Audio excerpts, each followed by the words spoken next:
pimpinan pusat Muhammadiyah yang menyatakan telah siap untuk mengelola tambang dari pemerintah.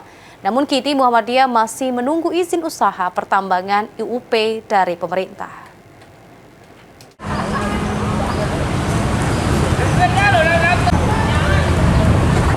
Pimpinan pusat Muhammadiyah masih menunggu izin usaha pertambangan IUP yang dikeluarkan oleh pemerintah pusat terkait rencana pengelolaan tambang oleh Muhammadiyah.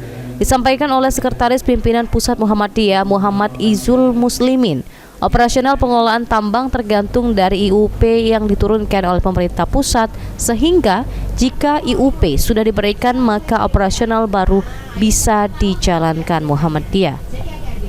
Sebagai organisasi keagamaan, Muhammadiyah sendiri sudah siap untuk melaksanakan pengelolaan tambang karena menjadi upaya untuk meningkatkan kesejahteraan masyarakat dan nasional.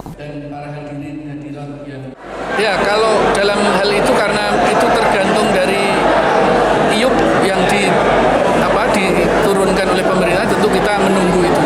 Artinya kalau nanti IUP-nya sudah dikeluarkan, ya berarti kita baru bisa mengoperasionalkan itu maksimal. Tapi berarti kita sudah siap ya untuk pengelolaannya, Pak? Ya, kita siap.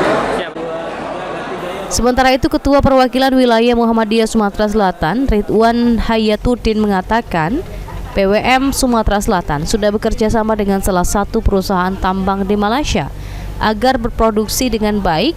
Nantinya seluruh operasional akan dibayarkan investor tersebut dengan pengembalian dana dividen secara bertahap.